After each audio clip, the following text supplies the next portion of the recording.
राजस्थान में मानसून का दौर अभी भी जारी है। प्रदेश के कई जिलों में बाढ़ जैसे हालातों से लोग जूझते दिख रहे हैं। इस बीच अब प्रदेश में मौसमी बीमारियों का प्रकोप भी बढ़ने लगा।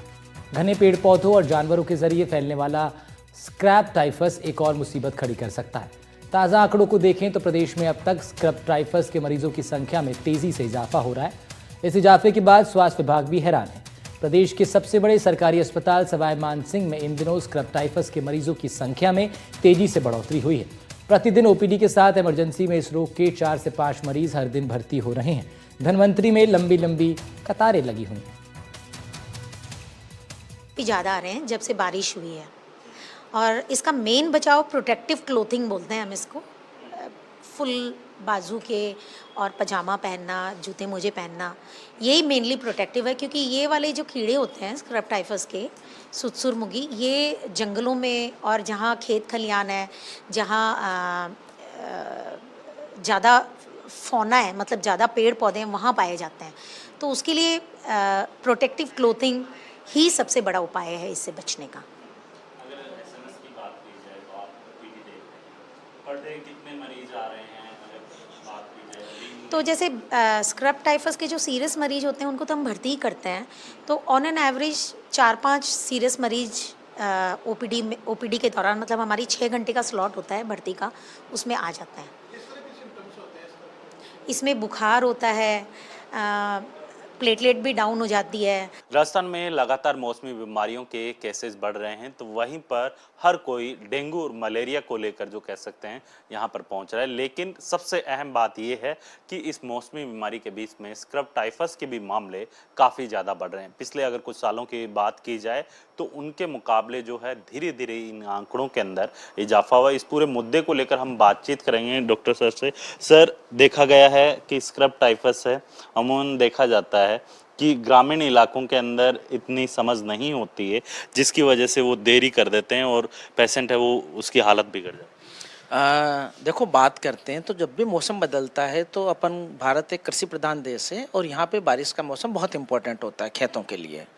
जैसे आपने बताया कि डेंगू और मलेरिया है, तो बहुत ज़्यादा नहीं है इस बार डेंगू और मलेरिया के। हम लोग पूरे स्टेट के डाटा होते हैं हमारे पास, तो डेंगू मलेरिया के केस इतने ज़्यादा नहीं है। हमारे एसएमएस की बात करूँ तब भी नहीं है। स्क्रैब टाइफस एक इमर्जिंग डिजीज़ है। पिछले हम लोग इसको ट्रैक कर रहे हैं, 2016 से हमारे पेपर पब्लिश्ड होते हैं, तो हर साल आता है।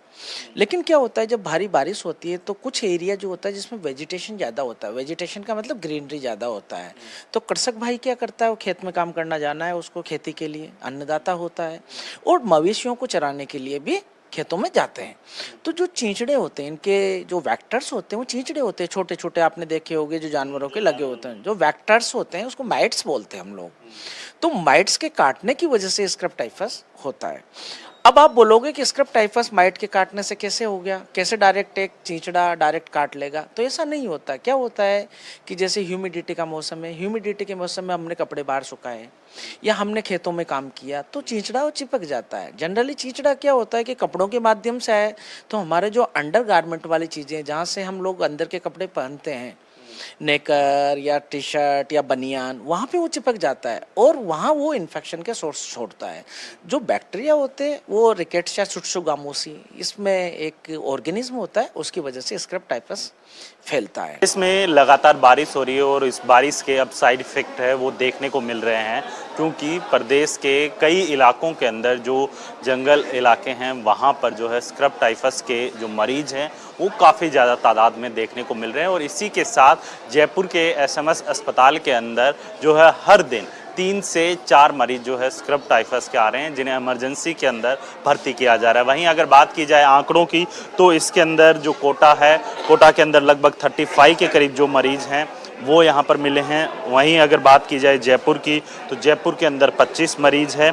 और इसके साथ साथ अगर कुल मरीजों की संख्या की बात की जाए तो लगभग 197 के करीब जो मरीज है वो स्क्रैब टाइफस के मिले हैं, जिसके बाद से जो कह सकते हैं कि डॉक्टर्स का साफ तौर पे यही कहना है कि इस बीमारी का इलाज किया जा सकता है, लेकिन जो है अपने नज़दीकी डॉक्टर से इसको लेकर जो है तुरंत प्रभाव से इलाज कराया जाए।